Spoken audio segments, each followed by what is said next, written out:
Okay, well, welcome to the next assignment. We are going to be we're going to be tracing and coloring existing artwork that you find on the internet. Here we have our T-Rex coloring assignment, and this is our working file. And you can see here my T-Rex that I'm going to copy. This is my only layer that's on over here is the T-Rex original. If I turn that layer off, my T-Rex disappears. You can see that I've traced it with my T-Rex outline. When I click on that, my outline shows up. And then I colored it in with color 1, color 2, color 3, color 4, the white, and a background. And you see if I turn off the white layer, you can see the background there. But that's why I need a white layer. It's there. And if you turn on the T-Rex original layer, you can't even see very much of a difference there. So this is what we're going to be doing. A lot of layer management in this assignment here. A lot of layer management. So the first thing you want to do is go to your browser. In this case, we're going to use Google. I searched up cartoon T-Rex, and you're going to want to click on images. The word cartoon is going to give you a black outline on all of your images, and that's kind of what you're looking for. You can see my T-Rex right there. There's this T-Rex here, various different T-Rexes. If you wanted a different image, let's say a whale, you could search up a cartoon whale. Again, click the images tab, and then there are a bunch of whale selections, all different kinds of stuff you want. You do not necessarily have to have color in yours. Like you could use an image that's not colored at all, or you can have one with color. It doesn't matter. For our purposes, we are going to use this image here. And I will show you now how to get that image into Adobe. So we can go to our Google search, cartoon T-Rex, find the image that we like, and you can click on it. I like to make it nice and big before I use it. Right click, copy image, pop it into Illustrator, right click, paste. Your image will paste in, and you can size him accordingly. Now we can squish this image and stretch him, or you can press and hold shift and it keeps the scale balanced for you. Move them into your dots. Alt and the wheel on the mouse zooms in and out, and shift helps you size him accordingly so you can fit him inside of your button, just like that. So now that you have that image in there, and we're just going to work off our original, you're going to go ahead and create a new layer. So we're going to create a new layer, and I like to start with the outline. Actually, you really need to start with the outline. We're going to start with T-Rex outline. So I'm going to just save this T-Rex outline new. As always, select the layer that you want to work with, then the tool you want to work with, and then adjust the properties. For this tool, we're not using a fill, but our stroke is going to be black, and here's where we can change the size of our stroke.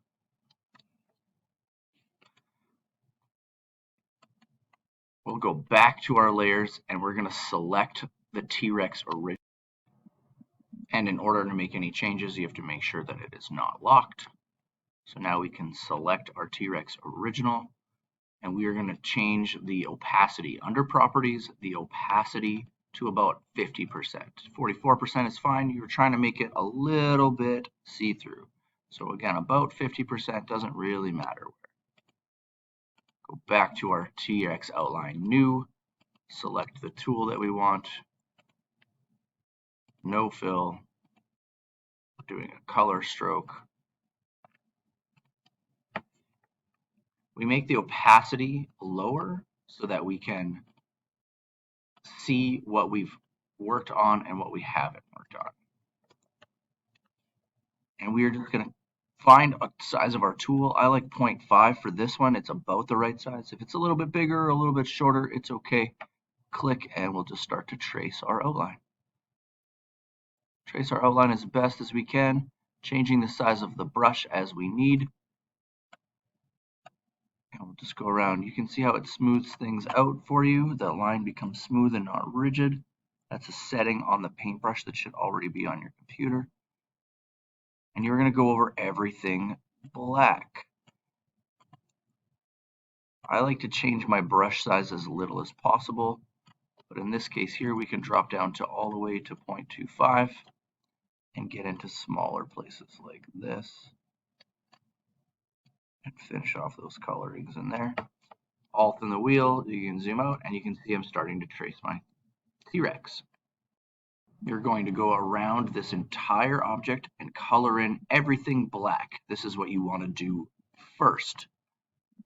When you are finished coloring in everything black, you should have an image that looks like this, your T-Rex outline. I don't need this as it was an example for you.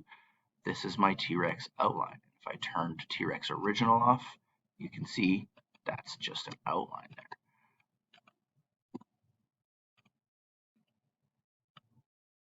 Our next step is to color in our T-Rex. Now we've got a few different colors. We've got, looks like 5 different colors and 1 white, 4 different colors, 1 white. And I've also made a background for it. And the background is the last thing I'm going to do. I'm going to start with color 1, and that's going to be the most prominent color on T-Rex here. If I like my outline, I like to lock layers so that I cannot manipulate that layer anymore. So I'm going to find my T-Rex original. We're going to select T-Rex original, and I'm going to bring its opacity back to full. This is going to bring its color back so that when I go to my color 1 layer, I can find this tool here. Now this is the eyedropper tool. If I select the eyedropper tool, I can now select T-Rex original's color. And you can see it makes this color happen over here. This color here is fill. The whole box is filled. The color underneath it is the stroke, and you can see that it's an outline of a box, not the full box. This arrow here will swap fill and stroke. When I click that button, now my stroke is this color. I can go to T-Rex color 1, back to T-Rex original.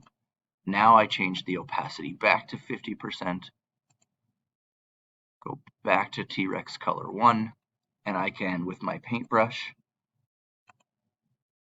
turn off the stroke, or turn off the fill, and leave my stroke the color that I picked with my color picker, and I want to go ahead and start coloring this in. Just like with your buttons and other things, we're going to color in slightly over the black line. Because our outline layer is above my color layer, all of the color goes in behind those black lines. So I can color in right over top of it. What I want to avoid is putting color outside of it, somewhere where it doesn't matter. And if I do, Control Z steps backwards. When I am finished with all of those layers, with all that color painting, it should look like this. This is my T-Rex. I'm going to turn off T-Rex OG. This is the color of the T-Rex 1. I can go ahead, create a new layer, T-Rex color 2, do the same process, color in that right color. Then I can go ahead and do the same thing with T-Rex color 3. In this case, it's his chest. Color 4, I believe this is tongue. There it is. And then white. I colored in white because when I click the background on, his eyes and his teeth become the color of the background. So that's why I included the white. So layering is going to be very, very important. I'm going to want to see your original file that you traced and all of the outlines or all of the layers that you did on your drawing for that. And I'd like to see you fill in all these buttons, and we will make and press all these buttons for you. So that is your coloring assignment: layers, painting, and changing fill strokes and using the eyedropper to select specific colors. Have fun.